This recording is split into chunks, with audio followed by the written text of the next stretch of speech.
Bonjour à toutes et à tous et bienvenue pour ce nouveau et dernier magazine vidéo du district d'Alsace de football pour cette saison, bien évidemment. On va continuer avec ces mags dès le mois de septembre prochain, mais pour ce dernier numéro, nous sommes allés à la rencontre d'un tout nouveau partenaire du district d'Alsace de football, le groupe Boulanger, dans ce tout nouveau magasin de la toute nouvelle zone commerciale de Reichstedt-Wendenheim. Allez, venez, je vous emmène.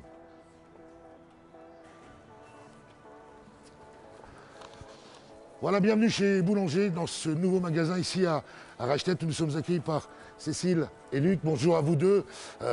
Au sommaire de ce magazine vidéo, le dernier de cette saison, on ira faire un tour du côté de ma vie d'amateur avec celui qui aura été champion d'Europe avec l'équipe de France. C'était l'Euro 84, je vous en dis pas plus pour l'instant. Les défis du district, bien évidemment, on a traversé l'Alsace.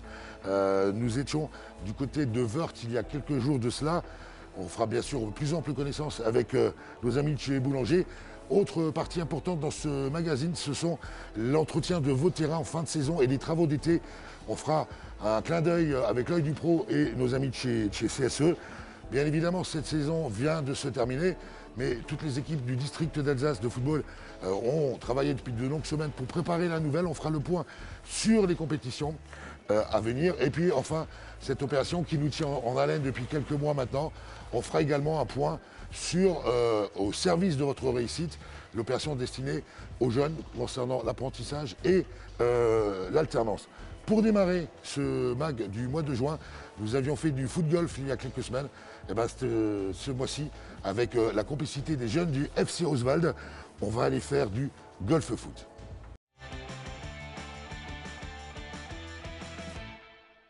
On est venu ce matin proposer une séance de découverte sur la pratique du golf foot, donc qui fait partie des pratiques loisirs. L'idée, ça a été de proposer sur les installations du club différents parcours qui s'assimilent en fait à la pratique du golf. Simplement, on le fait avec un ballon, avec pour objectif d'atteindre des cibles en utilisant le moins de coups possible. Donc on a accueilli un public de jeunes garçons et puis on a pu expérimenter différents types de parcours pendant une heure et demie. L'intérêt du golf foot, c'est qu'il peut s'adresser à tous les publics, que ce soit un public novice ou un public, on va dire, expérimenté. On va jouer sur différents aspects, mais c'est accessible à tous, comme je le disais tout à l'heure. C'est également une pratique qui est accessible aux jeunes et aux moins jeunes, parce que finalement, au niveau physique, ça ne demande pas des capacités extraordinaires. Donc c'est vraiment une pratique qui est faite pour tout le monde et qui peut permettre justement de rentrer en contact avec le ballon si on ne l'a jamais été, par exemple.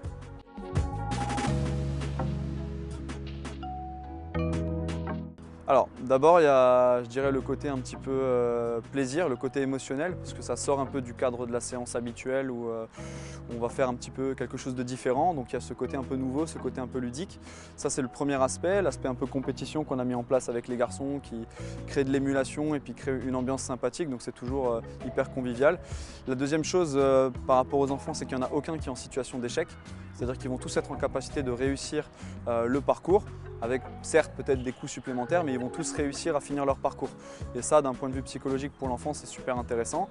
Et puis, d'un point de vue pédagogique, technique, on peut travailler un petit peu sur tous les aspects. On peut travailler avec les deux pieds, on peut travailler la sensibilité en utilisant certaines surfaces, en ayant un certain dosage. On va travailler tout ce qui est dosage par rapport aux distances. Donc il y a vraiment un intérêt aussi technique en fonction après des parcours qu'on peut mettre en place.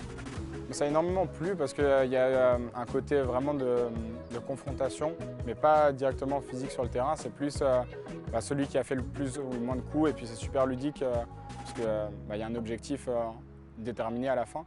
Donc franchement, ils ont vraiment bien accroché. Je pense qu'on va continuer encore à le pratiquer sur les séances d'entraînement de l'année prochaine. Alors avec de l'imagination, avec un petit peu de matériel.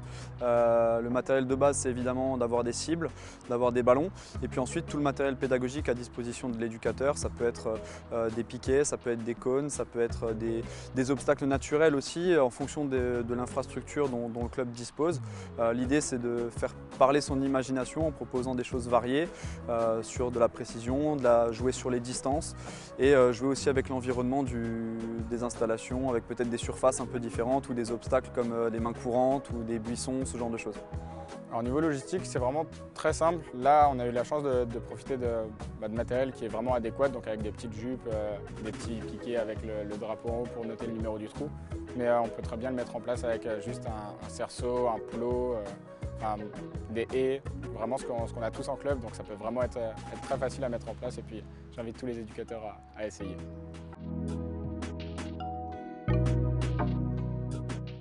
Alors, il y a deux options pour obtenir ces cibles. La première, c'est effectivement de se les procurer en les achetant via l'espace corner de la FFF. Et la deuxième option, si le club veut s'investir dans une démarche plus importante, c'est de monter une section loisirs orientée vers le golf foot. Et à ce moment-là, si le club est référencé, il reçoit une dotation avec du matériel de golf foot. Alors vous pouvez me contacter directement par mail ou par téléphone et je pourrais venir à votre rencontre pour échanger sur ce que vous souhaitez mettre en place et puis éventuellement vous proposer des sessions découvertes comme on l'a fait ce matin sur différentes pratiques. Alors, quelques astuces. La première, c'est de mettre en place plusieurs parcours, de bien expliquer les règles aux enfants au départ, de démontrer les différents parcours et idéalement d'accompagner les enfants sur les parcours en formant des petits groupes. L'idée, c'est que les enfants ne soient pas trop nombreux pour qu'il n'y ait pas trop d'attente. Et puis ensuite, d'un point de vue, on va dire purement fonctionnel, faire partir les enfants les uns après les autres, avoir dans la poche éventuellement un petit repère à placer pour éviter que les ballons ne viennent gêner le shoot du copain. Et ensuite mettre en place un système de rotation, par exemple en faisant frapper celui qui est le plus loin en premier, etc. Et puis ceux qui sont proches de la cible peuvent finir assez rapidement, quoi. Alors les fiches, un modèle de fiche sera mis à disposition sur le site du district. Les éducateurs sont libres de créer la leur et de se l'approprier. L'idée, c'est aussi de rendre les enfants autonomes en leur demandant d'inscrire leur score et de cumuler des points. Et puis ça augmente aussi un petit peu le côté challenge. Si on arrive à la fin à mettre une petite récompense ou quelque chose, ça va encore plus pousser le côté un peu challenge du truc et stimuler les enfants. Donc je trouve que c'est un bon doublé en utilisant ces fiches. À l'instar des fiches de score, vous aurez également à disposition sur le site du district un exemple de tracé, de parcours sur un terrain standard. Et puis après, je vous invite à faire preuve d'imagination et puis de créer vos propres parcours.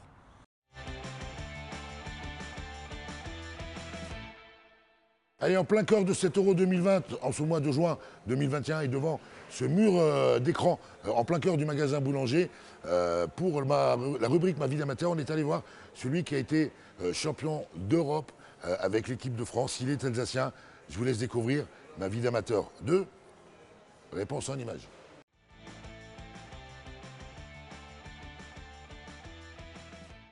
Ma vie d'amateur, dernier de la saison avec une vie d'amateur exceptionnelle. On est en plein cœur de l'Euro. On s'est déplacé avec nos caméras jusque dans le Haut-Rhin, sur ce terrain qui porte son nom.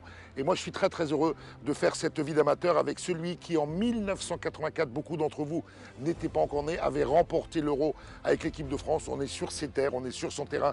J'ai le plaisir d'être en compagnie de Bernard Gengini. Bernard, salut. Jean-Luc, bonjour. Bonjour à toi et merci de nous accueillir sur tes terres. On est ici à Isenheim. Oui, tout à fait. L'Agir Florival, c'est mon club depuis quelques années. Ici, on est sur la commune d'Isenheim, parce que l'Agir, c'est né de la fusion de 3 clubs. Isenheim, le FC Guebwiller, un petit peu plus loin, et les Italiens de Guebwiller. Donc cette fusion a eu lieu pour les jeunes il y a une quinzaine d'années environ, et pour les seniors depuis 6 ans.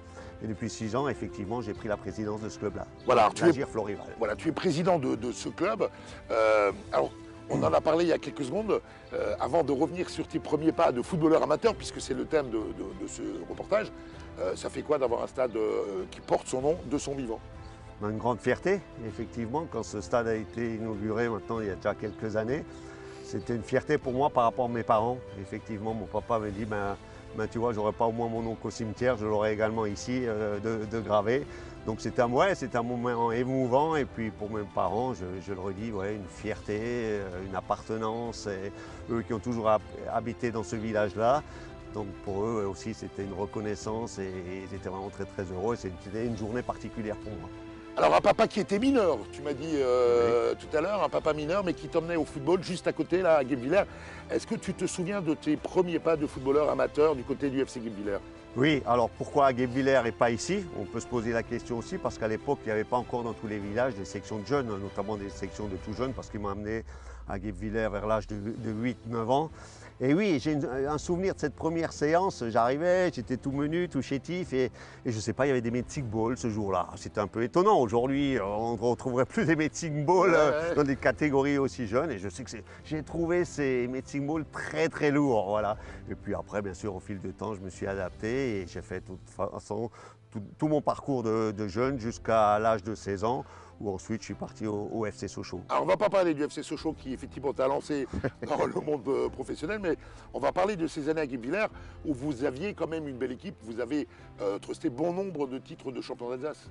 Super équipe, c'est vrai que les entraîneurs, les éducateurs à l'époque avaient pris un peu les jeunes dans les meilleurs villages du coin et on avait une équipe, on avait fini champion d'Alsace en pupille. L'année d'après, on a joué contre le RPSM, qu'on appelait comme ça à Strasbourg, le Racing d'aujourd'hui. En finale, on les avait battus 3-0 en minime. Et en cadet, après également, contre l'AS Strasbourg, qui avait toujours une très bonne équipe de jeunes aussi. 3 années de suite, on a remporté le titre de champion d'Alsace. Donc ça voulait dire quand même qu'on avait des bons éléments, une bonne équipe. Et c'est pour ça aussi que voilà, on a attiré un petit peu l'œil, certains joueurs ont attiré l'œil de clubs professionnels.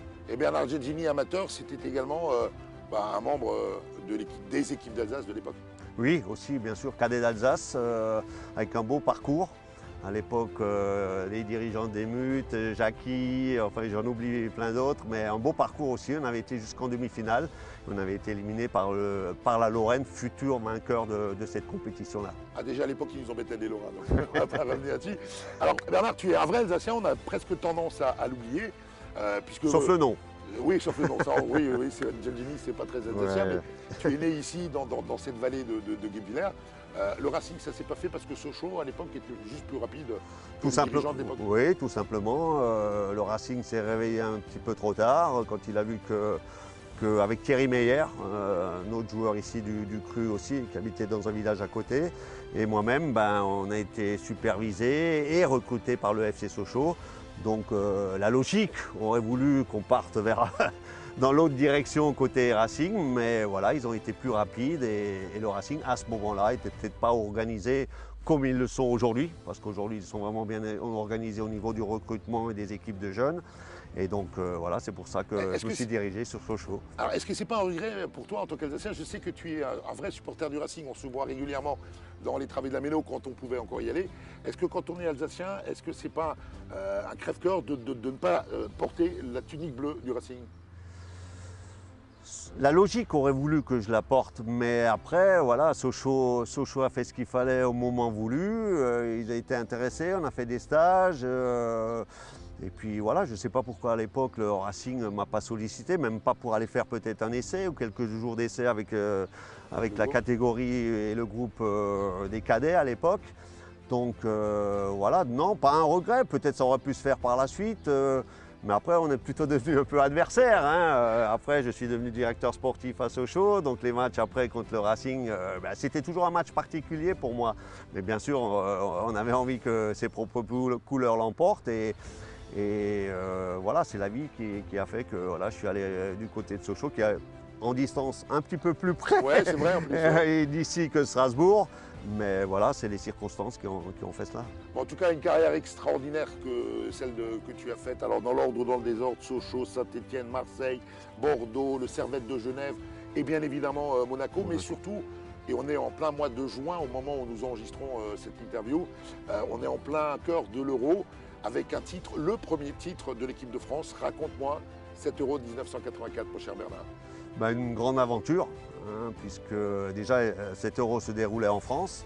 Ça arrivait aussi 2 ans après la Coupe du Monde en Espagne, où l'équipe de France était révélée, avec notamment ce fameux match qui est resté dans toutes les mémoires, ce France-Allemagne en demi-finale à Séville. Et puis là, on était chez nous et oui, on avait vraiment l'ambition d'aller loin, de gagner ce trophée-là.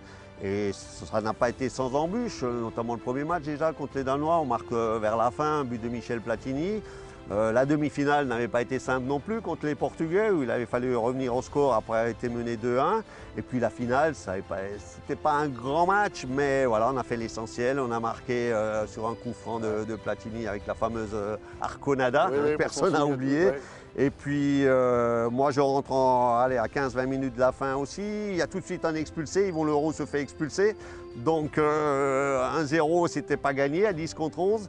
Et puis heureusement qu'en toute fin de rencontre, Tigana il lance Bruno Bello un petit peu en profondeur qui fait un magnifique piqué qui nous assure le titre. Donc un grand moment et une consécration pour cette génération-là qui n'était pas encore au bout, puisqu'après il y avait le mondial au Mexique où il ne nous a pas manqué grand-chose aussi pour aller au bout. Mais là en France, effectivement, c'était le premier titre d'une équipe nationale de sport collectif. La première génération dorée, avant celle de 98, hein, il y avait les Gengini, on parlait du quatuor magique du milieu de terrain, Tigana, Gengini, Giresse, et puis des joueurs Bossis, Rocheteau, Lacombe, enfin j'en oublie plein. Vraiment une génération de très, très beaux joueurs. Alors pour nous les plus anciens on s'en rappelle, vous les plus jeunes un peu moins, mais Bernard, au total ça fait combien de sélections? Moi 27. 27 sélections, tu es l'un des Alsaciens le plus capé, si ce n'est le plus capé il me semble d'ailleurs, en termes de nombre de sélections. Parmi tous ces grands moments de ta carrière, on parle de ma vie d'amateur, on en a parlé, mais si tu devais retenir un seul fait marquant de ta carrière professionnelle, ce serait lequel? C'est difficile de sortir oui, un seul. Il y a bien sûr le premier match en pro, ça c'est toujours très important. Le premier but en pro, ça je me rappellerai aussi, c'était le jour de mon anniversaire, de l'anniversaire de mon papa.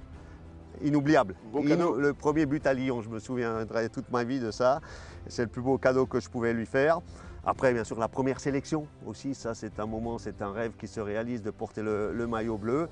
Et puis après aussi, je dirais dans un premier temps, participer à une Coupe du Monde. Ouais. Ça, c'est exceptionnel. C'est le rêve de tout gamin. Quand on jouait dans notre cour, on prenait les noms des joueurs de l'époque et puis voilà, on portait le maillot bleu dans notre tête et puis on faisait des matchs entre nous. Mais c'était la Coupe du Monde. On jouait notre Coupe du Monde. Donc là, le fait d'y être, d'y participer, en plus d'aller loin. Moi, j'avais fait une Coupe du Monde en 82 aussi très intéressante. J'avais marqué 2 buts sur coup franc. Donc moment important, l'Euro dont on vient de parler, bien sûr, avec la victoire finale. Voilà, un petit peu de tout, c'est vrai, mais voilà, une belle carrière. J'aurais peut-être pu faire mieux, on dit toujours on aurait pu faire mieux. Mais aussi dans les équipes où j'ai joué, j'ai pris beaucoup de plaisir. Je marquais quand même pas mal de buts aussi dans les différentes équipes où j'ai évolué. Pas loin de 120 buts uniquement dans le championnat de France. Donc il n'y a pas beaucoup de joueurs qui ont dépassé les 100 buts pour un milieu de terrain. Oui, j'allais dire, en plus, tu n'étais pas avant-centre. Pas un attaquant. Donc voilà, plein de belles choses. Et voilà, quand on se retourne, on est content, on est heureux d'avoir fait ça pour soi, mais aussi pour bien sûr les parents, la famille, ma sœur et puis tous les amis qui vous aiment. Je suis sûr que tous les amateurs de football qui nous regardent et tous les footballeurs amateurs rêveraient ou rêvent encore d'avoir une carrière à la Bernard Gengini. En tout cas, moi, j'aurais rêvé d'avoir ta carrière puisque voilà. Faut y croire, tout est possible. Tout est possible. J'ai joué en district division merguez à peu près. En tout cas, Bernard, merci 1000 fois de nous avoir accueillis chez toi ici à Isenheim sur ce terrain qui porte ton nom. Et puis, on espère tout simplement que, en tant que président de l'Agir, tu vivras encore de belles émotions avec. On l'espère enfin, une vraie saison qui va démarrer dans quelques mois, je l'espère.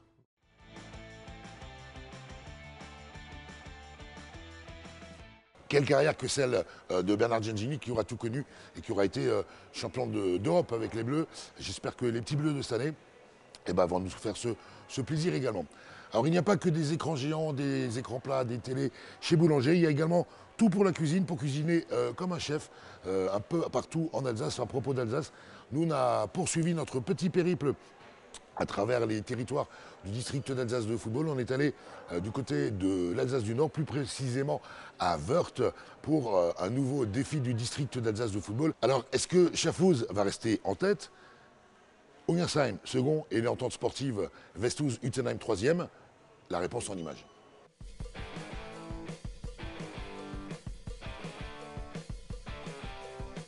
Et voilà un nouveau défi du district dans ce magazine du mois de juin. C'est le dernier défi de la saison. On est aujourd'hui, toujours dimanche matin.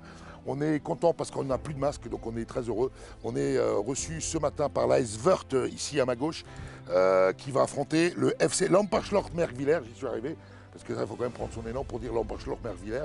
Alors, est-ce que l'une des deux équipes va détrôner Schaffhouse sur Zorn de la première place du classement? On verra ça tout à l'heure. Je vais demander aux deux capitaines, Romain et Jérémy, de s'avancer pour le traditionnel Shifumi, pour savoir laquelle des deux équipes va démarrer. Et sous l'œil de notre administrateur de territoire, Francis Willig, et son acolyte, Patrice Zimbi, ils sont là. Ça chambre pas mal ce matin. Les garçons, Shifumi. C'est l'Ambachelor Merguiller qui va démarrer. Et ben voilà, c'est parti.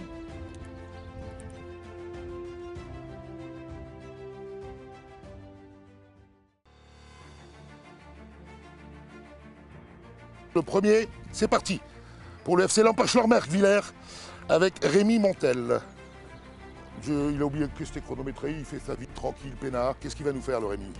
Orton Yetzketslos. C'est pas mal. C'est pas mal du tout. Il faut les mettre dans les trous. Hein. Ah. Il est à la pression, c'est le premier, c'est normal. Dommage. Allez, est-ce qu'on a un bûcheron avec nous aujourd'hui? Eh oui, on a le bûcheron. On a trouvé notre bûcheron. Allez, c'est reparti avec le capitaine de FC Lampachelor Merguiller. Charmante petite bourgade de l'Outre-Forêt avec Jérémy. Qu'est-ce qu'il nous fait, Jérémy? Orton. Ah bah, le poteau, c'est pas mal. Mais il faut la mettre dedans. Hein. Ah, ils sont stressés. Deuxième poteau. Au troisième poteau, je lui compte un but. Hein. Ah, yes. Ah, c'est pas un bûcheron. Ouais, mais quand tu lances comme ça, c'est pas de ta faute, Jérémy, c'est le lanceur qui est mauvais. Hein. Ça y est, il a de stress, notre ami Kevin. Est-ce que Lampachelor va être Fanny ou pas? Ou pas? Allez, Kevin, montre que t'es le meilleur. Ouais, j'aurais mieux fait de me taire, celui-là. Mais avant vous les mettiez, pendant l'échauffement. Aïe, aïe, aïe. 3 points. Ouh! Dommage, je méritais mieux. En tout cas, dans le signe, il est pas mal déjà, le coach. Hein. Il est dedans, il est concentré. Respire. Yes, ça se met. On aurait dit moi. Encore un poteau. On dit pas, on dit mademoiselle. Dommage. Dommage, dommage. Oh, oh, oh! Bravo! Alors, 5e tireur du côté de l'entente Lampachelor Merguiller. Quentin. Va dire bonjour à la caméra, Quentin. Souris, montre que tu es un beau garçon. Orton Yetzketslos. Bon, mais en tout cas, vous n'êtes pas fan. Votre coach, il a montré le bon exemple. Hein. On dit pas de gros mots sur un terrain de football. Ah, les jeunes. Ouais, bah, il a fait aussi bien que moi, c'est-à-dire 0. Hop là.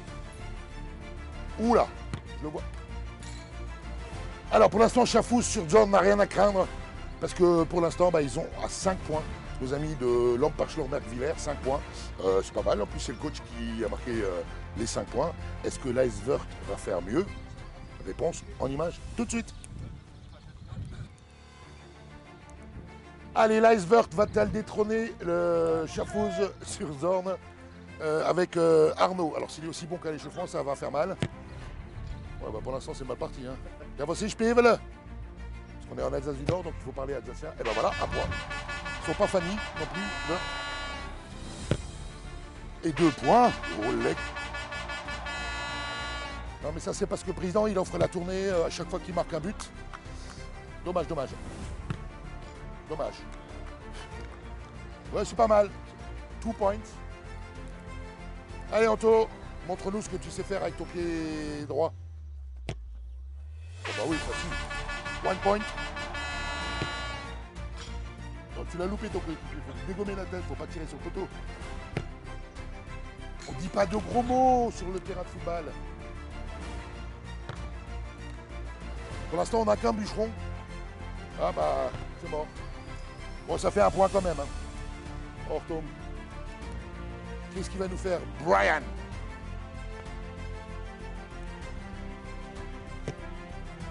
Ouais, c'est pas brillant tout ça. Hein. Ah bah, aïe, aïe, aïe, ça méritait beaucoup mieux. Ah bah, ça fait un point pour l'instant. Ouais, c'est le lanceur qui est mauvais. Ouh, dommage. Romain Frone, le capitaine de l'Icevert. Allez garçon, montre-nous ce dont tu es capable. Fais plaisir à Francis Willig. Ouais, bah, je t'ai demandé de mettre des points, hein, pas de tirer à côté. Yes, ça ce n'est. Oui. Deuxième bûcheron de la journée. Oh là! Désolé les gars de la S Vestouze, l'entente sportive Vestouze-Utenheim, vous perdez votre 3e place au classement général. Vous n'aurez donc pas de cadeau. Voilà. Et allez, dernier tireur, la Icevert. Eyup Otuk qui peut faire renverser le classement général de ces défis du district. Bah, pour ça, il faut les mettre, mon garçon. Hein. Et oui, un point. Ouh, dommage. Dommage. Voilà, fin de ce dernier défi du district en ce dimanche matin, jour d'élection et veille de la fête de la musique avec les cloches de l'église de Veur qui sonnent derrière. Donc on va se dépêcher pour aller à la messe avant de prendre l'apéro. Je suis désolé pour l'équipe d'Ogersheim puisque l'Icevert termine avec 15 points et donc termine 2e de ce défi du district de cette saison. Quant à l'Empachler-Merkvillers, coach, il faudra les faire bosser un peu parce que avec 10 points, bah, vous êtes un peu loin derrière. Mais en tout cas, on était ravis d'être accueillis ici à Wörth. Et comme à chaque fois, l'équipe vainqueur remportera 10 ballons et l'équipe vaincue 5 ballons. Et puis la bonne nouvelle, c'est que Romain Frone, il est où Romain? Il est là. Eh ben, il termine premier ex-aequo avec le buteur de Chafouz et on a donc 2 gagnants. On a décidé d'être sympa, ils auront tous les deux une paire de chaussettes pour les récompenser de leur bon parcours dans ces défis du district. En tout cas, nous, on aura pris tout au long de ces 6 mois un immense plaisir à venir un peu partout. On est à Capelette, de l'autre côté de l'Alsace le mois dernier. On est au bout de l'Alsace du Nord, dans la plus belle des régions, puisque c'est le Willigland, ici du côté de l'Icevert, juste à côté du plus beau village du monde qui est Lemberg, juste à côté. Ça n'a pas intérêt à couper au montage.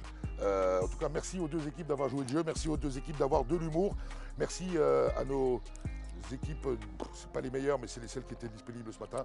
On vous souhaite à toutes et à tous un très bel été. On vous donne rendez-vous pour le mois de septembre pour un nouveau défi du district. Messieurs, merci!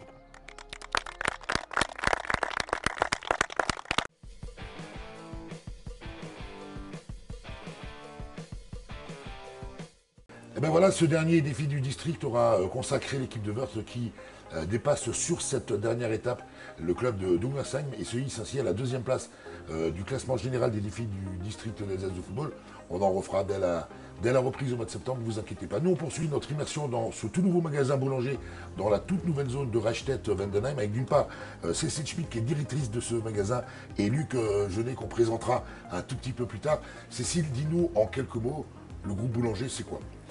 Boulanger, c'est une entreprise créée en 1954 par une famille, la famille Boulanger. On a un ADN d'artisan en fait. Et actuellement, c'est un peu plus de 180 magasins en France. On a plus de 25 000 références. On travaille essentiellement sur le territoire national. Voilà, en gros, Boulanger, ce que je peux dire de Boulanger. Et Boulanger est fortement présente en Alsace, Luc. Donc fortement présent avec 4 magasins, bientôt 5, Wittenheim, Colmar, Reichstätt et Célestat et bientôt du coup Boulanger Centre-Ville Kléber. Alors parle-nous un petit peu de ce magasin puisque tu en seras directeur, magasin qui va ouvrir le 28 juillet prochain. Voilà, donc il ouvre fin juillet prochain, donc c'est un magasin à un concept de centre-ville donc qui va se baser sur l'innovation, plutôt tendance, hyper serviciel, donc au service de nos clients. Donc on arrive dans le quartier du centre-ville, donc on est au service de nos clients et tout ça avec toute l'ADN de Boulanger qu'on sait faire avec des produits premium, etc. Et ce magasin, Cécile, qui est tout nouveau, hein, il a un gros mois d'ouverture. Là aussi, c'est les nouveaux concepts du groupe Boulanger, un magasin aéré, lumineux, avec, c'est juste magnifique. Alors oui, nous avons déménagé et on a réouvert le 17 mars, après 30 ans situé un petit peu plus loin, route de Strasbourg. On est sur la commune de Reichstätt, dans la nouvelle zone Shopping Cœur Alsace. Et c'est un magasin qui fait 3000 m², avec 60 collaborateurs. L'objectif, c'était vraiment de faire découvrir à nos clients un espace fluide et effectivement où on peut faire découvrir nos produits, tout tourner autour de l'usage. Et ben, nous, on continuera bien évidemment jusqu'à la fin de ce magazine de vous faire découvrir ces petits corners spécifiques dans ce magasin. Boulanger, partenaire historique du football. Alors vous êtes champion de France avec la marque nationale puisque vous étiez l'un des partenaires du LOSC cette année. Vous êtes également partenaire du Racing Club de Strasbourg et maintenant partenaire du district d'Alsace de football. Pourquoi ? Pour nous, c'est une suite logique. On est partenaire, comme tu l'as dit, depuis bientôt 4 ans du Racing et c'est dans notre ADN d'accompagner également le football amateur.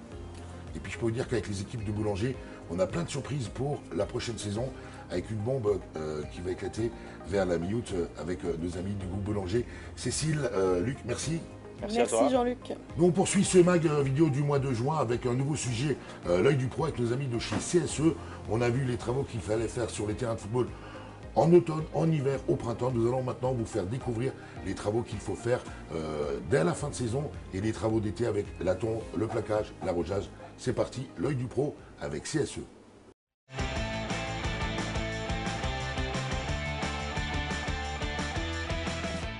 Voilà, un nouvel épisode de l'œil du pro dans ce mag vidéo et on est à nous avec Denis Lebrand et l'entreprise CSE pour vous parler des travaux qui sont à faire sur votre terrain de foot en été. Denis, bonjour. Salut.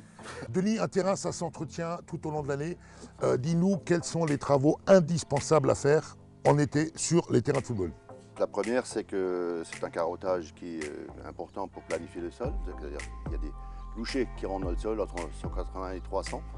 On fait des trous, on extrait la matière du sol et après on laisse sécher les carottes. Et la deuxième phase, c'est d'éclater avec une traîne rigide l'ensemble de ces carottes pour planifier la structure. Et il y a un autre travail qui est également fait généralement en été, au moment où les matchs s'arrêtent, c'est le plaquage. C'est ce qu'on verra tout à l'heure ici avec tes équipes de CSE pour rendre le gazon encore plus beau. Oui, en général, dans les zones concernées, c'est des buts. Ils sont affaissés, bien sûr, il n'y a plus de gazon. Donc on a une machine qui s'appelle une déplaqueuse, qui est réglable de 0 à 4 cm. On déplaque avec un couteau à l'horizontale. On sort toute cette matière, on planifie, on remet du plaquage d'1 cm ou 2 cm ou même 4 si on est un peu à la bourre dans le délai. C'est-à-dire en 4 cm, on peut jouer immédiatement ce soir. Avec néanmoins, il faut le savoir, avant ces travaux, un peu de boulot quand même de la part des clubs, notamment arroser, presque inonder le terrain pour que les travaux que vous faites se fassent au mieux. C'est ça. En amont, il faut inonder la zone concernée et aussi inonder après, pendant 7 jours, la zone pour que qui le est gazon plaquée. prenne. Voilà, il faut que la plante se réveille et pour qu'elle s'accroche à nouveau dans la structure en place. Et ben voilà, l'œil du pro, on n'est jamais mieux servi que par un pro. CSE et ses équipes, ce sont de vrais pros. On verra ça en image tout au long de ce sujet avec le plaquage qui sera fait ici sur ce magnifique terrain de foot ici. Denis, merci.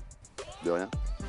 Là, il va régler la hauteur du plaquage. Donc en l'occurrence ici, on a acheté du plaquage en rouleau de 2 cm. On va sortir à l'horizontale 2 cm de matière pour reposer après le plaquage à la place. Donc l'opération, c'est de déplaquer. Deuxième phase, une fois déplaqué, toute la structure propre, on planifie le sol avant la repose du plaquage. Troisième opération, c'est la pose du gazon, en l'occurrence ici 2 cm. On peut aussi faire des dalles de 4 cm.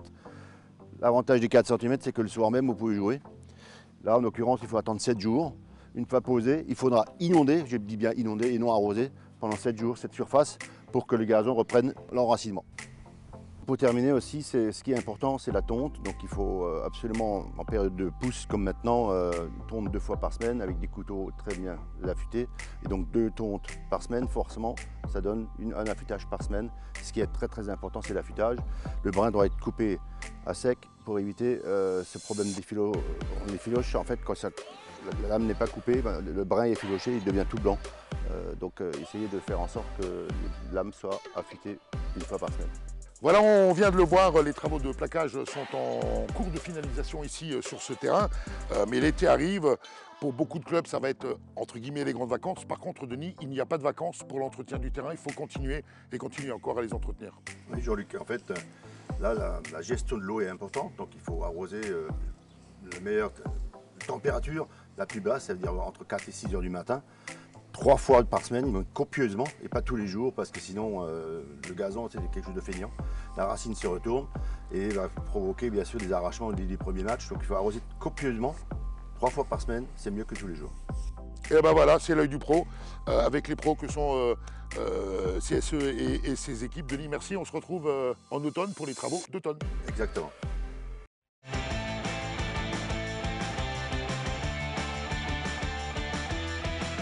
Voilà, vous savez ce qu'il vous reste à faire pour que vos terrains, vos pelouses soient prêtes pour la rentrée. Une rentrée qui est imminente. Ça fait trop longtemps que tous les footballeurs alsaciens et tous les footballeurs de France sont sevrés de football. Et ben c'est le moment de vous parler de reprise de compétition. Tout ce qu'il faut savoir sur la reprise des compétitions et pour être prêt, c'est maintenant.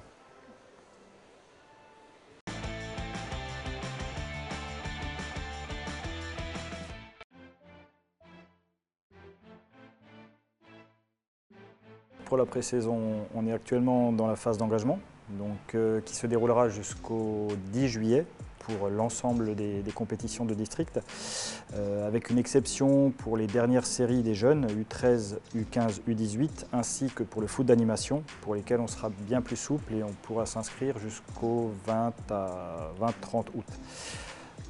Pour ce qui est des engagements, donc on fait un rappel au club pour qu'ils se engagent pour les ententes ou pour leurs équipes avant le 10 juillet. Et ensuite, nous travaillerons sur les groupes qui seront publiés pour la fin juillet, comme les calendriers provisoires seniors qui sortiront comme habituellement fin juillet, pour un retour et un calendrier définitif qui sortira le 15 août pour les seniors. Pour les jeunes, on sera sur un décalage d'une quinzaine de jours, donc les groupes début août, les calendriers provisoires pour le 15 août et les calendriers définitifs pour la fin du mois d'août.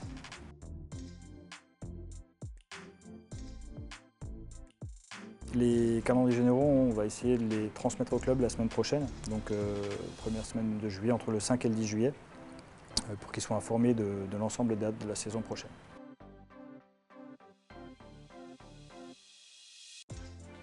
On va démarrer par les seniors, puisque c'est eux qui ouvriront le bal l'année prochaine, la saison prochaine. Donc les seniors, à partir du 28-29 août, on aura le premier tour de Coupe de France, qui sera tiré début août, et pour lequel on peut s'inscrire jusqu'au 15 juillet.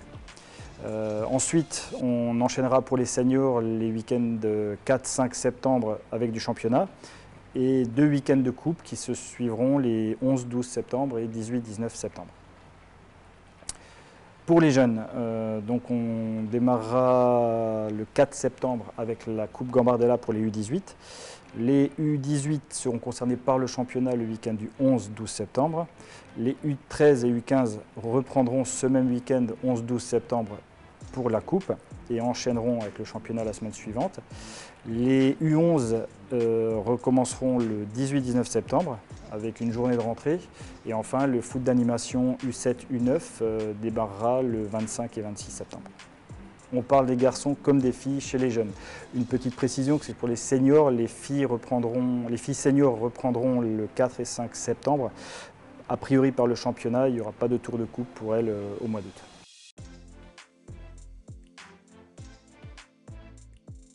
Pour cette nouvelle saison qui s'annonce, il y a une compétition régionale qui a été créée, donc à niveau régional au niveau Grand Est. Donc nous avons lancé une campagne de pré-engagement jusqu'au 30 juin. Et en fonction du nombre d'équipes intéressées et inscrites, on pourra proposer un ou deux niveaux de district. Un ou deux niveaux de district.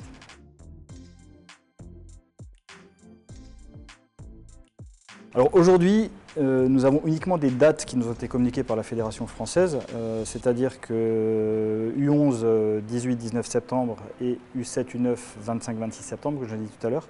On parle de plateaux interclubs, mais on n'a pas de détails sur la taille des plateaux qu'on pourra organiser à cette période-là. Il sera bientôt, bien entendu, conseillé au club d'organiser des plateaux amicaux avant ces dates, mais on n'a pas d'informations complémentaires sur la taille des plateaux qu'on pourra organiser. Je pense qu'en fait, c'est en fonction de l'évolution de la situation sanitaire qu'on pourra faire des journées de rentrée telles qu'on les connaissait il y a quelques années. Il sera peut-être plus prudent d'attendre encore une année et espérer faire des belles journées nationales en fin de saison.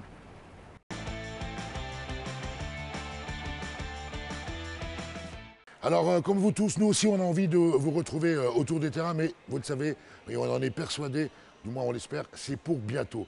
Tout comme c'est pour bientôt pour bon nombre d'entre vous, les collégiens, les lycéens, les étudiants, vous êtes à un moment de votre vie où il va falloir faire des choix.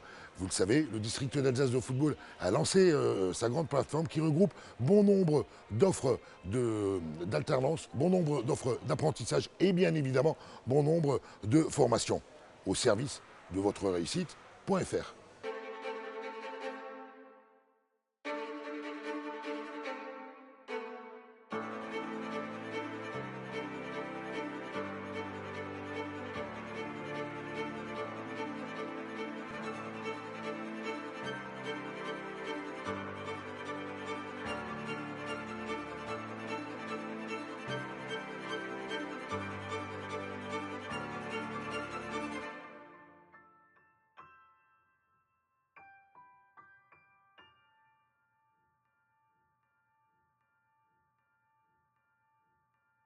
C'est déjà la fin de ce mag vidéo du mois de juin. J'espère que vous aurez pris autant de plaisir à le regarder que nous de le préparer. Un immense merci à Cécile et Luc de nous avoir accueillis ici au magasin Boulanger. On aura plein d'aventures en commun pour la saison prochaine et on vous réserve dès le mois d'août une très très grande surprise avec nos amis de chez Boulanger. C'est le moment des remerciements. Moi, je voudrais très sincèrement remercier toutes les équipes communication du district avec à sa tête notre ami Steve de l'année, responsable de la com, et puis tous les jeunes qui ont bossé avec nous toute l'année.